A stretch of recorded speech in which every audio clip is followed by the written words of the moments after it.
আসসালামু আলাইকুম ওয়া রাহমাতুল্লাহ। আমাদের মধ্যে এমন কে আছে যার আল্লাহর কাছে চাওয়ার কিছু নেই?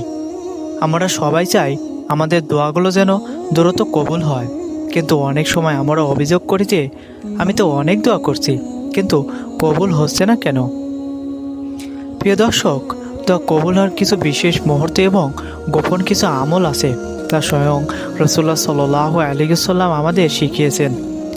আজ আমি আপনাদের সাথে এমন 4টি আমল শেয়ার করব যা ইনশাআল্লাহ আপনার দোয়া কবুলের গতি বাড়িয়ে দেবে।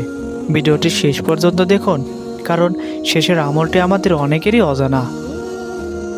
প্রথম আমল, ইসমে আজম পড়ে দোয়া করা। দোয়া দ্রুত কবুল হওয়ার প্রথম এবং প্রধান শর্ত হলো আল্লাহর সুন্দর সুন্দর নামে ডাকা। হাদিসে এসেছে, যে ব্যক্তি আল্লাহর ইসমে আজম বা মহান নামের মাধ্যমে দোয়া করে, আল্লাহ তা ফিরিয়ে দেন না। রাসূল সাল্লাল্লাহু আলাইহি ওয়াসাল্লাম বলেছেন, এই নামে ডাকলে আল্লাহ অবশ্যই সাড়া দেন। দোয়া শুরু করার আগে এই তাসবিহটি পড়ে নিজের মনের ইচ্ছাগুলো বলুন। দ্বিতীয় আমল, তাহাজ্জুদ ও সিজদা। মন আল্লাহ রাতের শেষ তৃতীয়াংশে দুনিয়ার আকাশে নেমে আসেন এবং ঘোষণা করেন, কার কি চাওয়ার আছে বলো, আমি তা কবুল করব। আপনি যদি কোনো বিশেষ বিষয়ে খুব বেশি পেরেশান থাকেন, তবে গভীর রাতে 2 রাকাত তাহাজ্জুদ পড়ুন। আর মনে রাখবেন, বান্দা আল্লাহ সবচেয়ে নিকটবর্তী হয় যখন সে সিজদায় থাকে। সিজদায় গিয়ে নিজের ভাষায় আল্লাহর কাছে আকুতি জানান। সিজদার চোখের পানি ফেলুন, কারণ আল্লাহর কাছে ওই চোখের পানি খুব প্রিয়, যা তার ভয়ে বা তার কাছে কিছু চাওয়ার আকুতি ধরে। তৃতীয় আমল, দরুদ শরীফের আধিক্য। আমাদের অনেকের দোয়া আসমান ও জমিনের মাঝখানে ঝুলিয়ে থাকে। যতক্ষণ আমরা রাসূলুল্লাহ সাল্লাল্লাহু আলাইহি ওয়াসাল্লামের পর দরুদ পাঠ করি, ততক্ষণ তা আল্লাহর দরবারে পৌঁছায় না। দোয়া শুরুতে এবং শেষে দরুদ শরীফ পাঠ করুন। হযরত উবাই ইবনে কাব রাদিয়াল্লাহু তাআলা আনহু যখন বললেন যে তিনি তার দোয়ার পুরো সময়টাই দরুদ শরীফ পাঠ করবেন, তখন রাসূলুল্লাহ সাল্লাল্লাহু আলাইহি ওয়াসাল্লাম বলেছিলেন, তাহলে তোমার সকল চিন্তা দূর করা হবে এবং তোমার গুনাহ মাফ করা হবে।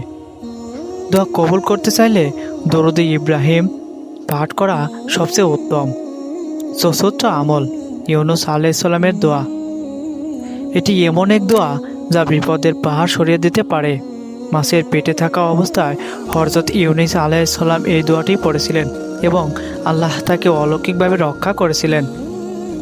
দোয়াটি হলো, লা ইলাহা ইল্লা আনতা সুবহানাকা ইন্নী কুনতু মিনাজ জালিমিন। কেন এটি এত শক্তিশালী? রাসূলুল্লাহ সাল্লাল্লাহু আলাইহি ওয়াসাল্লাম বলেছেন, কোনো মুসলিম যদি কোনো বিপদে পড়ে এই দোয়া পাঠ করে, আল্লাহ অবশ্যই তার দোয়া কবুল করবেন। আপনি যদি খুব কঠিন পরিস্থিতির মধ্যে দিয়ে যান, তবে সারাদিন এই জিকিরটি মুখে রাখুন।